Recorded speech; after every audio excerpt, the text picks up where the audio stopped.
আসসালামু আলাইকুম, কেমন আছো সবাই তোমরা? Welcome my video, welcome my channel. আজকে নিয়ে চলে আসলাম সবরাতে আমি কি করেছি, সারাদিন কি রান্না করলাম, কি কাজ করলাম সেটা তোমাদের সাথে শেয়ার করব। আর আজকের ভিডিওতে থাকছে শুধু কাজ আর কাজ, কারণ আজকের দিনে আমার অনেক কাজ করতে হবে। আর মেহমি তো মাথায় টুপি দিয়ে রেডি হয়ে গিয়েছে, সে নাকি আজকে অনেক নামাজ পড়বে, তাই জলদি পড়াশোনা শেষ করে নিচ্ছে। আমি এখানে বুটের হালুয়াকে হ্যান্ড ব্লেন্ডার দিয়ে ব্লেন্ড করে নিচ্ছি, কারণ হ্যান্ড ব্লেন্ডার দিয়ে যখন ডালটাকে ব্লেন্ড করা হয় তখন খুব সুন্দর একটা কেকের ব্যাটারের মতো হয়, খুবই সুন্দর একটা মাখন টাইপের হয়। এটা আমার কাছে মনে হয়। তোমরা কে করো আমি জানি না, আমাকে অবশ্যই কমেন্ট করে জানাবে। এখন এটাকে আমি ফ্রিজে রেখে দিব। সব রান্না কমপ্লিট করে তারপর বুটের হালুয়া রান্না করব আজকে। আর বুটের হালুয়াটা রান্না করতে আসলে ছোটোবেলা থেকেই খুব ভালো লাগে, এটা আমার একটা প্রিয় রান্না। তারপরে আবার হাজব্যান্ড, সামিন, আবার আমার ভাই, সবাই এটা খেতে খুব পছন্দ করে।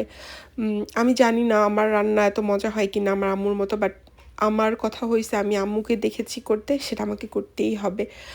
আর এখন আমি 2 কড়ার মধ্যে গরুর গোস্ত বসিয়ে দিয়েছি। একটার মধ্যে আলুর দমের সাথে জাস্ট একটু কয়েক পিস গরুর গোস্ত মেশাবো, আর আরেক কড়ার মধ্যে আমি রান্না করব বিফ চিলি আর সব তরকারি আজকে খুব ঝাল করে রান্না করব।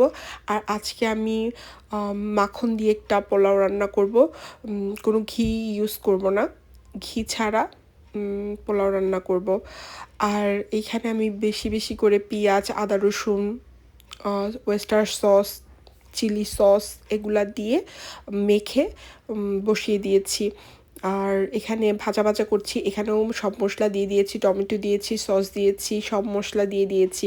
আর আমি চেষ্টা করি গরুর মাংস রান্না করার সব মশলাটা নিজে বানানোর জন্য, এটা আমি মশলাটা নিজে বানাতেই খুব পছন্দ করি। তো এইখানে আমি জাল বসিয়ে দিয়েছি।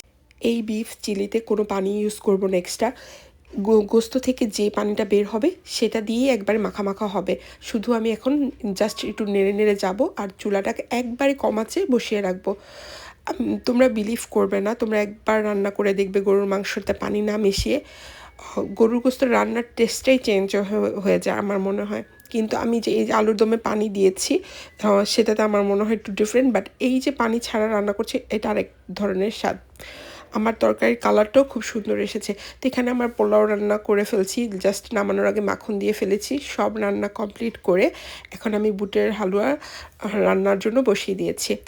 আর এখানে আমি চিনির শিরা বানিয়ে নিচ্ছি। এখানে চিনি আর চিনির মধ্যে আর কি পানি দিয়েছি, পানি দিয়ে জাস্ট একটু গুলিয়ে নিয়েছি, আর হয়েছে একটু অরেঞ্জ কালার দিয়েছি।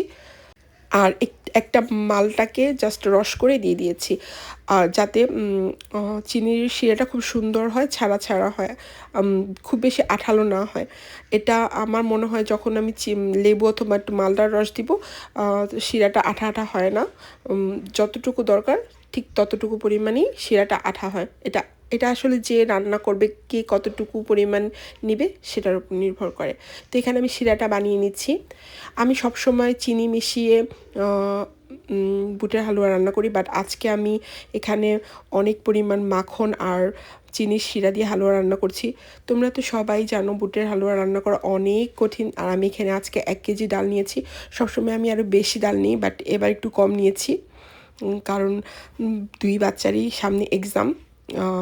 এখন একটুও সময় নষ্ট করা যাবে না, আবার না রান্না করেও পারি না, একটু তো শখ লাগে আসলে রান্না বাড়া করতে। তো আমি এখানে কোনো রকম পানি মিশাইনি, জাস্ট এখানে লিকুইড দুধ দিয়েছি, আর এখন একটু করে চিনির শিরাটা দিচ্ছি। যেহেতু এখানে আমি একটুখানি চিনির শিরা দিচ্ছি, সাথে একটু আমি আমি ব্লেন্ড করা দারুচিনি গুঁড়াটা দিচ্ছি। আর লং আর এলাচিটা দিয়েছি আলাম, বাট দারুচিনিটা দিয়েছি আমি গুঁড়া করে, কারণ এমনিতেই লং আর এলাচিটা মুখে পড়লে ভালো লাগে না, আমি চেষ্টা করি উঠিয়ে ফেলার, তারপর 2-1টা রয়ে যায়, তো গুঁড়া করে দিলেই ভালো। তো এখানে আমি দেখো এই 1 কেজির জন্য এই পুরা ফুল প্যাকেট আমি গুঁড়া দুধটা ইউজ করব। অনেকে দুধের ঘ্রাণটা যারা একটু কম পছন্দ করো তারা অবশ্যই কমিয়ে দিতে পারো, কিন্তু যারা আমার ছেলেদের মতো দুধের ঘ্রাণটা খুব বেশি পছন্দ করো ডালের চেয়ে, তারা একটু বেশি দিবে। তো আমি আজকে বুটের হালুয়া রান্না করছি সম্পূর্ণ রকম ঘি ছাড়া। হ্যাঁ, তোমরা ঠিকই শুনতে পাচ্ছ, এক ফোঁটাও ঘি ইউজ করিনি, কারণ আমি বাসায় দুধের সর রেখে সেখান থেকে অনেকগুলা মাখনের মতো ঘিয়ের মতো, ওটা অ্যাকচুয়ালি মাখনও বলবো না ঘিও বলবো না, উঠিয়ে রেখেছিলাম, সেটা 1 কাপ আগেই দিয়ে দিয়েছি। এখন জাস্ট কিনা যে মাখনটা আছে আড়ঙে সেটা দিচ্ছি। একটা যে বড় বারটা থাকে সেটার প্রায় অর্ধেকের বেশিটাই আমি এখানে দিয়ে দিয়েছি। তো আমি আজকে এটা প্রথম রান্না করছি, আমি জানি না কেমন হবে, আমি রিভিউ পেলে বুঝতে পারবো যে কেমন হচ্ছে। তো আমি এখানে অনেকগুলা বাদাম কিশমিশ এগুলো আগেই দিয়েছি, আরও দিচ্ছি, ওখানে কাটছি, কারণ একা হাতে করতে আসলে অনেক সময় লাগে। তো আমি তোমাদেরকে দেখালাম এখানে, দেখো কতগুলো কিশমিশ দিচ্ছি। আসলে হালুয়ার মজাটা কিসে, বাদাম আর কিশমিশে, আর চিনির পরিমাণটা ঠিক থাকতে হবে। তো নেড়েই যাচ্ছি, দেখো কী পরিমাণ কিশমিশ দিয়েছি, কারণ আমার হাজব্যান্ড যুবরাজ, তার কিশমিশ খুব ফেভারিট। সে হালুয়ার মধ্যে কিশমিশ বাদাম থাকলে তার অনেক পরিমাণ ভালো লাগে। তো এখানে রান্না করেই যাচ্ছি। যতটা রান্না না করতে সময় লেগেছে আমার, তরকারি, পোলাও, সালাদ, বাট এটা করতে গিয়ে আমার পুরো 2 থেকে 3 ঘন্টা লেগে গিয়েছে। তো সবাই জানো বুটের হালুয়া করতে আসলে অনেক টাইম লাগে। তো আমার বুটের হালুয়াটা প্রায় শেষের দিকে। এখন জাস্ট ততটুকু সময় নাড়তে থাকবো যতক্ষণ চকলেটের মতো উঠে না আসবে কড়াই থেকে। এই যে দেখো আমার হালুয়াটা কি সুন্দর করে চকলেটের মতো উঠে আসছে, মানে কড়াই থেকে যখন ছেড়ে দিবে পোড়া না লাগবে।